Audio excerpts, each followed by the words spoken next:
স্বামী শ্রী গহনানন্দজি মহারাজ একবার শ্রী মায়ের সম্বন্ধে একটি গল্প বলেছিলেন। সেটি হলো, একদিন একটি সবজিওয়ালা বর্ধমান স্টেশনে বসেছিল লোকাল ট্রেনে মাল নিয়ে কলকাতা আসবে বলে।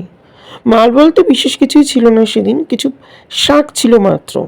তার মধ্যে কিছু কচি চড়ুই শাক বা চাপা নোটেই ছিল। পাশে বসেছিলেন পাড়াগাঁয়ের এক সদা কুণ্ঠিতা জড়সড় গোছের বয়স্কা মহিলা। তিনি বারবারই সেই শাকগুলিতে হাত বুলিয়ে দেখছিলেন, যেন স্পর্শেই ওদের স্বাদ অনুভব করছিলেন। আর মুখে বলতে লাগলেন, বাহ বাহ, অনেকদিন এমন টাটকা শাক দেখিনি বাবা, কি সুন্দর শাক। বুড়ির রকম সকম দেখে মায়া হলো সেই সবজিওয়ালার। বললে, তা নাও না বুড়িমা, দুটি তিনটি যা ইচ্ছা নাও, স্বচ্ছন্দে নাও, পয়সা লাগবে না। মহিলা মাথা নেড়ে বললেন, না বাবা, এখন নিতে পারবো না, এখন ঘরকে যাচ্ছি। তারপর একটু থেমে বললেন, তুমি কোথায় যাবে বললে? শ্যামবাজারে শাক বেচতে? তা বাবা, যদি তোমার দয়া হয়, একদিন বরং আমার ঘরে দু চারটি শাক দিয়ে এসো তো, যেদিন তোমার বাজবে টাজবে। কিছু না, শ্যামবাজারের বাজার থেকে বেরিয়ে একটু উত্তরে বাগবাজার, সেই মুখে যে জিজ্ঞেস করবে মার বাড়িটা কোথায়, কেউ না কেউ ঠিক দেখিয়ে দেবে।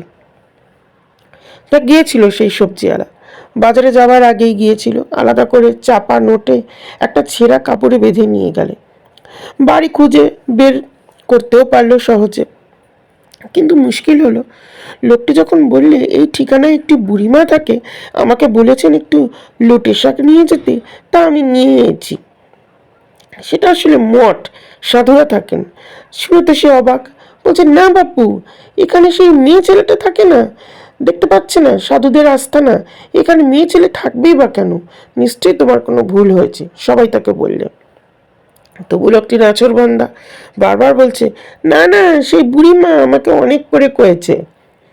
বলতে বলতেই নজরে গেল সিঁড়ির বাঁকে বিশ্বজননী শারদামণির নানা বয়সের ছবি, এক ফ্রেমে বাঁধানো। সে বলে উঠল, বারে, এই তো সেই বুড়িমা, এই বুড়িমাই তো আমাকে লোটে শাকের কথা বলেছে। আপনারা বলেছেন সে এখানে থাকে না, আমাকে কেন বলছেন না? সাধুরা তো অবাক। মাগো, তোমার দুটো শাক খাওয়ার ইচ্ছে হয়েছিল, তা আমাদের বলোনি কেন? সব সাধুরা অশ্রু জলে মনের দুঃখের কথা জানাতে লাগলেন। এই গল্পটি আমরা পাই স্বামী আত্মনানন্দর স্মৃতিচারণামূলক বই থেকে। তিনি রামকৃষ্ণ মিশনের একজন অত্যন্ত শ্রদ্ধেয় সন্ন্যাসী ছিলেন। সুতরাং এটি কোনো কাল্পনিক লোককথা নয়, বরং ভক্তিবাদী সাহিত্যে এটি একটি স্বীকৃত ঘটনা।